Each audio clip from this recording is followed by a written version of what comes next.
Arizona Gothic. Hotter in hell, you hear someone say. Sweat rolls down their face. It is 115 degrees Fahrenheit. You feel dizzy and you can no longer feel the solid tick of time. Time is melting. All the colors are melting. The streetlights are melting. The buildings are melting.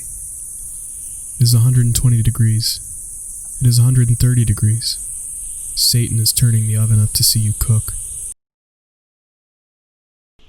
At dusk each day, the people come out to watch the sun kill itself. The colors bleed across the sky in pinks and oranges. Arizona has the prettiest sunsets, you hear the residents say like a pardon. The entire county watches as the thing that's slowly killing them each summer dies in the sky. The sun has declared war on these lands, but oh Lord, the sunsets sure are pretty. There is a scar on the earth, 18 miles wide, 277 miles long, and 6,000 feet deep. It is old and it hums. Things fall down it and years later the bones are found. A small rabbit, a small child.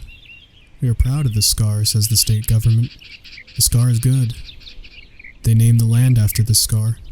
We're the Grand Canyon State. They stare into it in the night and it whispers incomprehensible truth. They come back shaking. Have you seen the Grand Canyon? It's beautiful. You have to see the Grand Canyon. The Grand Canyon would like to see you. It asked specifically. The northern half of the state changes and there are trees. Douglas fir. In Flagstaff it snows. You've never seen snow, and when you go it feels strange. The jackrabbits are gone. It looks familiar, but the feel is wrong. The temperature dips to negative 30 degrees Fahrenheit once in 1937. The same year it gets to 97 degrees. It's as if there is a tear in the sky and that's where the snow is from. People act as if this is fine. They are fine with this. The sandstone of Sedona is illuminated red by the sun, and you'd think the sight is beautiful, if you could think. Here the rock formations deny all logic. They are sharp and the colors run in lines. There are names like Dry Creek Road, and Devil's Bridge, and Soldier's Pass. They remind you that if hell was on earth, you'd be in it. They remind you that you belong there. It's raining. The ground can't believe it. You can't believe it. You stand outside and it washes the dust off you, and you feel vulnerable, and you feel scared. Can you be cleansed? No. The desert is in you, and the soil is so dry that no amount of rain could fix it. The thirst is unquenchable. The rain only reminds you of this, that it may try, but the dust will come back, and the sun will take all the water away.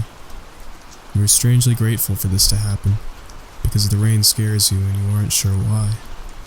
Salvation terrifies. You would like to burn. You grow up hating the desert. The dirt, the bones. You grow up hating it and you want out, but it owns you. Suddenly you are 20 and staring into the mirror and you are a cactus wren. You are dulled colors and hardy and you survived. You breathed in the dust of the dead cattle's skull and have become prickly. You are forever thirsty. You like the desert now, but it is the same. And it doesn't like you. Chandler pretends it isn't in a desert, with gallons of water poured into front lawns just to keep the grass alive. But Tucson doesn't. The buildings are beige and falling apart. The buildings are covered in dust. The roads are covered in dust. You are covered in dust. The people are tired and have the quiet intensity of barely surviving. The old pueblo lets in the empty souls as they crawl through the dust on their belly, and it lets you in too. The coyotes are yipping. You drive down dusty asphalt and a jackrabbit crosses quickly. The coyotes are howling. The coyotes are running with your car and another jackrabbit crosses the street. The jackrabbits all cross and they are screaming and it sounds like a child being hacked to pieces. The coyotes won't stop howling and the jackrabbits won't stop screaming, and the desert is silent and stationary.